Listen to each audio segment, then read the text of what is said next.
আগামী মাসের 4 তারিখে আমি পোল্যান্ডে যাব। বাংলাদেশ থেকে জিন বাবা মোবাইল টেলিফোনে কথা বলছেন লন্ডন প্রবাসী এক নারীর সাথে। তখন আমার 300 টিকিটে যাবো, মনে কর 500 বুড়ির মতো যাবো। কিতনা সোনার খাটু হ্যাঁ, শোনার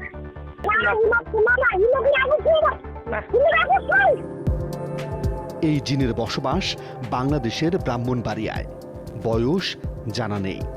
আর জিনের সাথে যে নারী এতক্ষণ ধরে কথা বললেন তার গ্রামের বাড়িও একই এলাকায়। বয়স আনুমানিক 55। বাংলাদেশে আসলে ভাড়া থাকেন রাজধানীর অভিজাত এলাকা নিকুঞ্জে। তার একমাত্র মেয়েও থাকেন লন্ডনে। ধরা যাক মেয়েটির নাম রেবেকা। মায়ের সাথে দেশে এসে রেবেকার একবার সৌভাগ্য হয় সেই জিন বাবাজির সাথে সরাসরি দেখা করার। জিনের কথা শুনে তিনি তো রীতিমতো হতভম্ব। সাদা পাঞ্জাবি পায়জামা পরা ওই লোকটা দেখলাম যে সে মুখটা উল্টা দিকে করে মেলি কণ্ঠে জিনের আওয়াজ বের করলো, বললো যে সে জিন। ফেসবুক আইডি জানতে চাচ্ছিল, যে সে আমাকে ফ্রেন্ড রিকোয়েস্ট পাঠাবে। সে আমাকে আরো বলতেছিল যে সে ইংল্যান্ডের অক্সফোর্ড ইউনিভার্সিটিতে পড়াশোনা করেছে, সেখানে তার যাওয়া আসা আছে। এ তো দেখছি রীতিমতো শিক্ষিত জিন, তাও আবার লেখাপড়া করেছেন লন্ডনের অক্সফোর্ডে। যে জিন এত উচ্চ শিক্ষিত সে তো সামাজিক যোগাযোগ মাধ্যম ফেসবুকের আইডি চাইতেই পারেন। আর আমরাও চাই এমন একজন উচ্চ শিক্ষিত জিনের সাথে সরাসরি দেখা করতে। কিন্তু সমস্যা হলো এই জিন নাকি সহজেই দেখা দেন না। তার সাথে দেখা করতে হলে আগে সাক্ষাৎ করতে হবে একজন পীরের সাথে। তার নাম আবুল কালাম। এবার সেই পীরের সন্ধানে টিম 360 ডিগ্রি ব্রাহ্মণবাড়ি।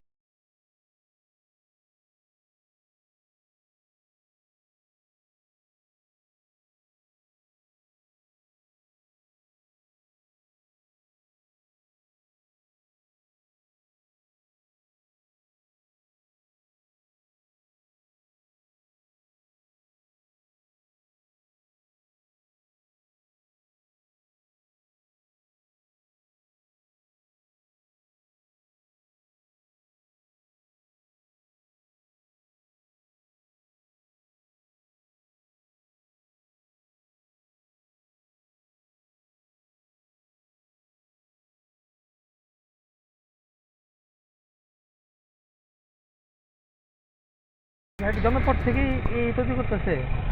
ঘুরতে ঘুরতে আল্লাহ বিয়ে করবার আগে এমন আলেম বুজুর্গ ব্যক্তিদের মাধ্যমেই জিন মানুষের সাথে কথা বলে, এটা একটা প্রচলিত ধারণা। কেউ কেউ এসব খুব সহজেই বিশ্বাস করেন, আবার কেউ করেন না। যেমন করেননি লন্ডন প্রবাসী রেবেকাও। আমি খুব বিরক্ত হচ্ছিলাম, তো আমি মাকে বললাম যে এগুলো এখন বের করো, তা না হলে আমি দারোয়ান ডেকে ঘাট ধাক্কা দিয়ে বের করে দেবো। সেই জিন বাবাজির কথাবার্তা আর আচার আচরণে পুরোপুরি সন্দেহ তৈরি হয় লন্ডন প্রবাসী এই মেয়েটির মনে। মেয়েটি তার বাবাকে হারায় 2009 সালে। এরপর থেকে তার মা একটি বাসা ভাড়া নিয়ে আলাদা থাকতে শুরু করেন।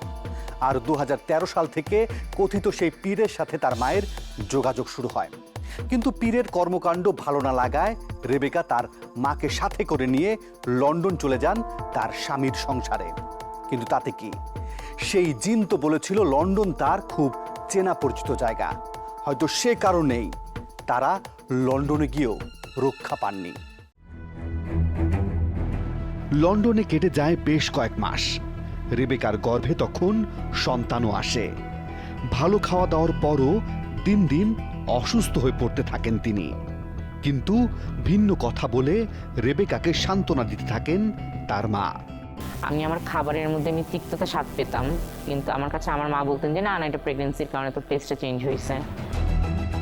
অবস্থা যখন খুব খারাপের দিকে তখন ডাক্তারের কাছে যান তারা। পরীক্ষা নিরীক্ষার পর বেরিয়ে আসে এক অদ্ভুত রিপোর্ট। রেবেকার শরীরে পাওয়া যায় ড্রাগের অস্তিত্ব। কিন্তু এমন তো হবার কথা নয়। মেয়ের সন্দেহ জাগে মায়ের ওপর। কিন্তু মায়ের বিরুদ্ধে এমন অভিযোগ দাঁড় করানোটাও কঠিন।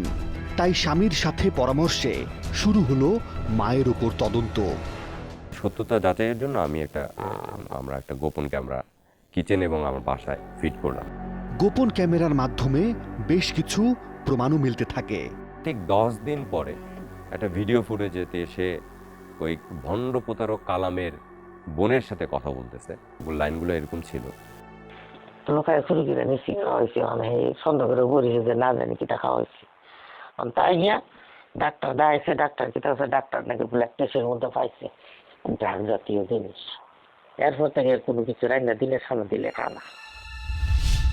এরপর বহুবার চেষ্টা করেও সে বিষাক্ত খাবার আর রেবেকাকে খাওয়াতে পারেননি তার মা। তবে মোবাইল টেলিফোনের কথোপকথনে এটা পরিষ্কার যে পেছন থেকে পুরো কলকাঠি নেড়েছে সেই কথিত পীর আবুল কালাম। তাহলে কি মামের সম্পর্ক থেকেও জিন বিশ্বাসের শক্তি বেশি, যে বিশ্বাসের উপর ভর করে একজন মা তার সন্তানের ক্ষতি পর্যন্ত করতে পারেন? হ্যাঁ, এরই নাম অন্ধবিশ্বাস। যে অন্ধবিশ্বাসে মানুষ কি না করতে পারে, কয়েকটা নমুনা দেখা যাক। ব্রাহ্মণবাড়িয়ার বারোয়ারি এলাকা। খোলা চোখে এটা কোনো বিশেষ নিদর্শন কিংবা স্থাপনা মনে হতে পারে, কিন্তু খোঁজ নেবার পর জানা গেল এটা একটা দরবার শরীফ। আলহাজ খান মোহাম্মদ লালশা বাবার দরবার শরীফ। বাবা লাল শাহ নিজ পরিকল্পনায় বানিয়েছেন এই দরবার। রোজ বিকেলে বাবা এই পুকুর ঘাটে বিশ্রামও নেন। তার মৃত্যু হলে কোথায় তার মাজার হবে সেটিও ঠিক করে রেখেছেন তিনি। আমরা বাবা লাল শাহর সাথে দেখা করতে চাইলেও তিনি ক্যামেরার সামনে আসতে রাজি হলেন না। এমন মাজার সংস্কৃতিকে স্বীকৃতি দিতে চান না আলেম সমাজ। যারাই করে তারা নিজের স্বার্থের জন্য করতেছে, বিভিন্ন রকমের এই যে গরু ছাগল আনতেছে, এটাই ইসলামের সমর্থন করে না। রাস্তা ধরে কিছুটা এগুতেই মহাসড়কের পাশে একটা দৃশ্য দেখা গেল।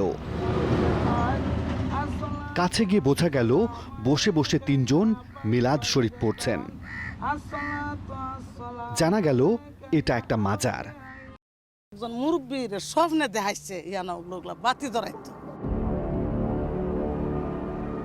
এই ব্রিজটি মোগল আমলের একটি পুরাকীর্তি নিদর্শন হিসেবে চিহ্নিত করে রেখেছে প্রত্নতাত্ত্বিক অধিদপ্তর। কিন্তু এখানে এটি কারো কারো কাছে ব্রিজ বাবার মাজার। আর সেই বিশ্বাস থেকেই নাকি ভক্তরা এখানে নিয়মিত আসা যাওয়া করেন। আমরা মানুষের পড়ায় পড়ায় মই শুনি আমরা এই জায়গাতে আইছি। আমি আরো দুইবার আইয়া গেছি। কিন্তু এই ব্রিজ আবার মাজার হয় কিভাবে? বিশ্বাস বিশ্বাস ওলিরা এখানে মিটিং করছে, একজন ওলি এখানে আসা যাওয়া করে, এই হলো বিশ্বাস।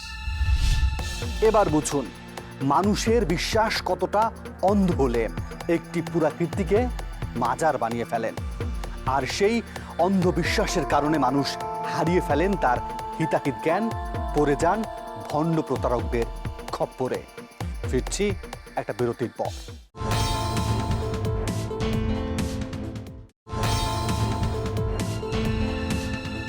এদেশে মাজার সংস্কৃতি বহুদিনের পুরনো, এ নিয়ে বিতর্কও আছে।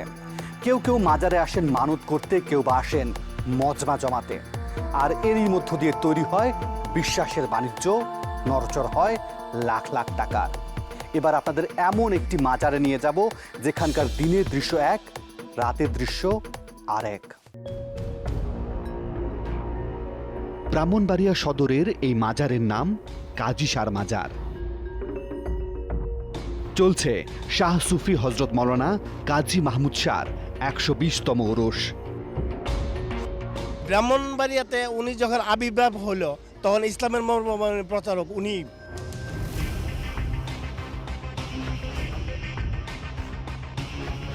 দিনের এই দৃশ্য দেখে বোঝার উপায় নেই রাতে এখানে কি ঘটে।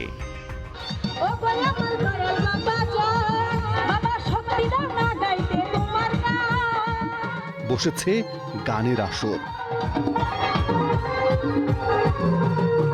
পাশেই গাজার আসর জমজমাট।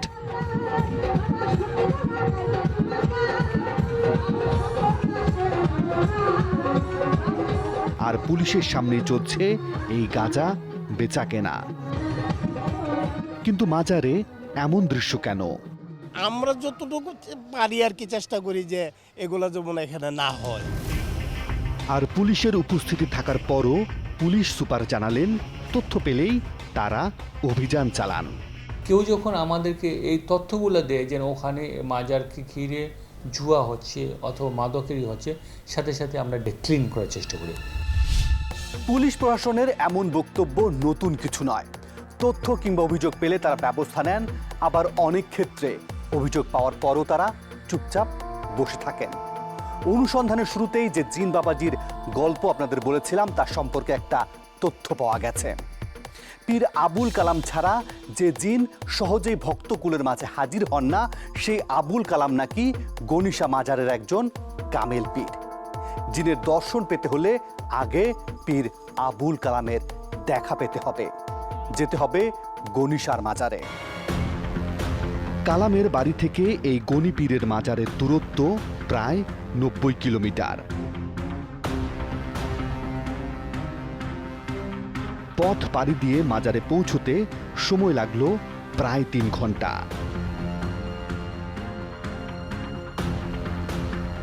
মাজারের মহাসচিবের কাছে জানতে চাই, গনি সাহেব কি কাউকে পীরের দায়িত্ব দিয়ে গেছেন? ওনার কোনো মুরিদ নাই, কেউ সব ভক্ত। এ কি বললেন তিনি? মাজারে যদি মুরিদি না থাকেন তাহলে আবুল কালাম পীর হলেন কিভাবে? বিদেশ থেকে একজন আমাকে জানাইছিল, এক ফকির, সে দাবি করতেছে দয়াল বাবার ভক্ত এবং সে একজন পীর। তারপরে আমি ওই তার সাথে যোগাযোগ চেষ্টা করছি, সে আমার পরিচয় দেয় না। তার মানে এই মাজারের নাম ভাঙিয়ে কালাম নিজেই নিজেকে পীর বলে প্রচার করে বেরিয়েছে, এমন অভিযোগ বহুদিনের। এরকম পীরের কোনো আমাদের কোনো স্থান নেই। সে যদি এটা ইনকামের সোর্স হিসাবে নিয়ে থাকে তাহলে আমি বলবো সে বন্ডামি করছে। তাহলে তো দেখছি লন্ডন প্রবাসী রেবেকার সন্দেহটাই ঠিক। তার মাঝে একজন ভণ্ড পীরের খপ্পরে পড়ে তাকে জিন ভেবেছিলেন, তাকে অনেক ক্ষমতাধর ভেবেছিলেন, সেটা পুরোটাই মিথ্যে। এবার শুনুন এই জিন কতভাবে, কত পরিচয়ে তার মায়ের সাথে কথা বলতো। না, মাইয়া আসলো 4 দিনের জন্য আসছে, অত চলে যে ওয়েট করবো না। না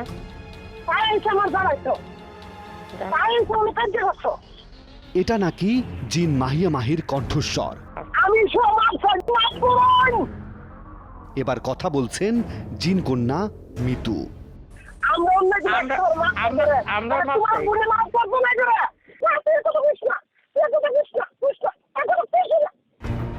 তার মানে এই জিন একা নন, তার সাঙ্গপাঙ্গও আছে। এবার সেই কথিত জিন বাবার মেয়ে মিতুর ঠিকানায় টিম 360 ডিগ্রি। কিন্তু খবর পেয়ে সবাই পালিয়েছে। মিতুর বাড়ির জানালা দিয়ে আবুল কালামের অস্তিত্বের বেশ কিছু আলামতও পাওয়া গেল। ফেরার পথে দেখা হলো এই ব্যক্তির সাথে। তিনিও সেই কথিত পীরের বেশ কিছু কুকীর্তির কথা জানালেন কালাম এখানে নিয়মিত আসতেন, রাতেও থাকতেন।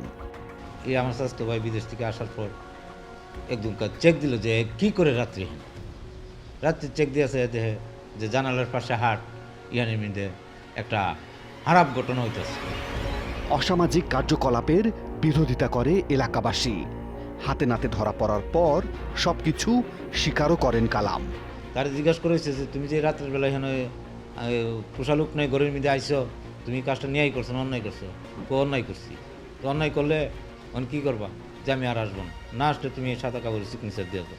তখন সাদা কাগজে একটা সিগনেচার দিয়ে তারা এরপর ছেড়ে দিচ্ছি। এর কিছুদিন পরই গ্রামবাসীর বিপক্ষে ডাকাতির মামলা ঠুকে দেয়া হয়। মূল হলো এই কালামে তারা বুদ্ধি দিছে, টাকা পয়সা দিছে, দিয়ে কইছে যে তোরা মামলাটা কর। এরপর আর কেউ মামলার ভয়ে কালাম গ্যাংয়ের বিরুদ্ধে মুখ খুলতে সাহস পেত না।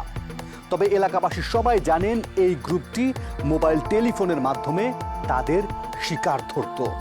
তাদের টার্গেট ছিল মূলত লন্ডন প্রবাসীরা। কখনো জিনের মেয়ে সেজে মিতু, কখনো বা জিনের বোন সেজে মিতুর মা নার্গিস ভুক্তভোগীদের সাথে কথা বলতো।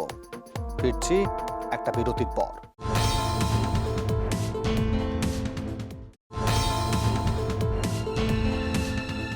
2013 থেকে 2016 সাল এই 4 বছরে সেই প্রবাসী নারীকে নানান ফাঁদে ফেলে আবুল কালাম হাতিয়ে নেন প্রায় অর্ধ কোটি টাকা। আর এই কাজে আবুল কালামকে সহায়তা করেন সেই ভাড়া বাড়ির দারোয়ান শিপন এবং তার স্ত্রী রেখা। এই আবুল কালামের হাতে এই একমাত্র নারী নন, আরও অনেকেই প্রতারিত হয়েছেন। সেসব নারীর অনেকেই স্বীকার করেন, আবার অনেকেই মান সম্মানের ভয়ে পুরো বিষয়টিকে এড়িয়ে যান। এবার শুরুতেই দেখাতে চাই আবুল কালামের জিন কৌশল। বেশ কিছু কৌশল জানা ছিল কালামের, যে কৌশলে তিনি বাংলাদেশে বসেই লন্ডন থেকে টাকা নিয়ে আসতেন। এই ঘটনাগুলো ঘটতেই আছে যে সে বিভিন্ন জায়গা থেকে টাকা পয়সা নিয়ে বাংলাদেশে পাঠাচ্ছে। নির্বাচনের কথা বলে লন্ডন প্রবাসীদের কাছ থেকে মোটা অঙ্কের টাকাও নিয়েছেন, কিন্তু এলাকায় তিনি নির্বাচন করেছেন বহু আগে, হেরেছেন বিপুল ভোটে। নির্বাচন উনি করছেন, নির্বাচন কইরা উনি জামানত উনি পাননি, এইবার না এর আগের টাইম উনি নির্বাচন করছেন। অথচ লন্ডনে থাকা প্রবাসী ভুক্তভোগীদের কাছে প্রচার করে বেড়ান তিনি চেয়ারম্যান নির্বাচিত হয়েছেন। ভোট এবারে যে মনে আলহামদুলিল্লাহ। আর সেই ক্ষমতা দেখিয়ে টার্গেট করেন লন্ডনের আরেক প্রবাসীকে। শাশুড়ির এক ফ্রেন্ড আর কি ইংল্যান্ডের আরেকটা জায়গায় থাকেন, তো ওখান থেকে আর কি তাকে এই ভণ্ডপীরের কথা উনি বলেন। ওই নারী কালামের হাতে তুলে দেন মোটা অঙ্কের টাকা। টাকা পাঠিয়েছি বাংলা টাকা 4,58,000, আরো মনে হয় আজকে দিতেছি 50,000। অজুহাত ছিল মেয়ের সংসার টিকিয়ে রাখতে হলে নাকি জিনকে লন্ডনে নিয়ে যেতে হবে। জিন নাকি লন্ডনে আসবে, লন্ডনে এসে ওই বাসায় সব তাবিজ কবজগুলো খুলবে, তারপরে তার চিকিৎসা করবে, আবার বাংলাদেশে আসবে। এই ধরনের খরচপাতির জন্য তাকে টাকা দিতে হবে। লন্ডনে যাতায়াত, জিন লন্ডনে যাতায়াত করবে প্লেনে। কথার কৌশলে শুধু টাকাই নয়, আবুল কালাম লন্ডন থেকে দেশে আসতে বাধ্য করেন নিকুঞ্জের সেই নারীকে। তুমি ডিসেম্বরে তো জানুয়ারি আর কদিন বাকি রয়েছে, এটা জুন মাসে না, আরো 6 মাস না। কালাম এতটাই ভয়ঙ্কর আর লোভী হয়ে ওঠেন যে তার চাহিদা মেটাতে সেই নারী তার মেয়ে রেবেকার এফডিআর পর্যন্ত ভেঙে ফেলেন। আমাদের কিছু টাকা ছিল যেটা আমার মায়ের নামে আমার মা ফিক্সড ডিপোজিট করে রেখেছিলেন, তো সেটার একটা বড় অংশ উনি ভেঙে ফেলেন। ফিক্সড ডিপোজিটের অ্যামাউন্ট আর লাভের অ্যামাউন্ট মিলে প্রায় 30 লক্ষ টাকার মতো। মায়ের এমন কাণ্ড শুনে দেশে ফিরে আসেন স্বামী স্ত্রী দুজনেই। থানায় অভিযোগ দায়ের করার পাশাপাশি আদালতে দায়ের করেন অর্থ আত্মসাৎ ও প্রতারণার মামলা। ওনার সাথে বিভিন্ন আপনার আস্তানা এবং যে হুজুর বেশে বিভিন্নভাবে ওনাকে মডিফাই করে ওনার কাছ থেকে বেশ কিছু টাকা উনি আত্মসাৎ করেছে। অবশেষে 7 জানুয়ারি গ্রেপ্তার হলেন আবুল কালাম আজাদ। তার কাছে পাওয়া যায় প্রতারণার মাধ্যমে বাগিয়ে নেয়া এই গাড়িটিও। জানা যায় এটি তিনি কৌশলে রেবেকার মায়ের কাছ থেকে হাতিয়ে নেন। অবশ্য 164 ধারায় সব অপরাধ স্বীকার করেন আবুল কালাম। তারপর বেরিয়ে আসতে থাকে একের পর এক ঘটনা। মোহাম্মদপুর এলাকা, মেয়ের সংসার টিকিয়ে রাখতে এই নারীও দ্বারস্থ হয়েছিলেন কালামের কাছে, দিয়েছেন 4 লাখ টাকা। আমি তো আসলে এটা কখনোই বিশ্বাস করতাম না, কিন্তু আসলে কি করব, এখন তো নিজেও মানে সমস্যার মধ্যে আছি, এমন সমস্যা যা মানে কাউকে বলাও যায় না।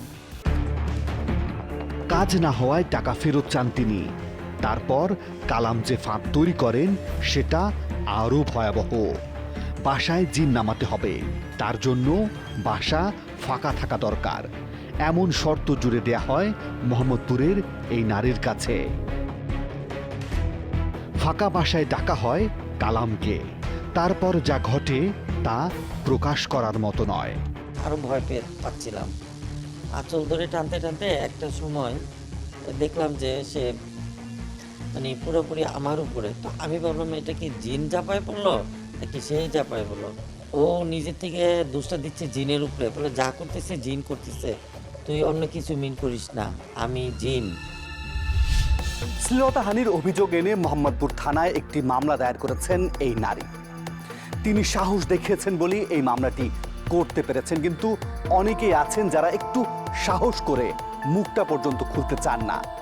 এমনকি অনেকেই চুপচাপ বিষয়টিকে ধামাচাপা দিয়ে দিতে চান। আর এ কারণেই কালামের মতো অপরাধীরা অপরাধ করেও পার পেয়ে যান। তাই শুধু বলবো, সচেতন হন, একটু সাহস দেখান, তাহলে হয়তো এই ধরনের ভণ্ড প্রতারকদের হাত থেকে রক্ষা পাবেন, তাদের ধরতেও পারবেন। প্রিয় দর্শক, আপনাদের কাছে কোনো সুনির্দিষ্ট তথ্য কিংবা অভিযোগ থাকলে আমাদেরকে জানাতে পারেন। আমাদেরকে জানানোর মাধ্যম 4টি: ফেসবুক, SMS, ইমেল এবং মুঠোফোন। আজ তাহলে এ পর্যন্তই। তবে কথা কিন্তু একটাই, ভালো থাকবেন, ভালো রাখবেন।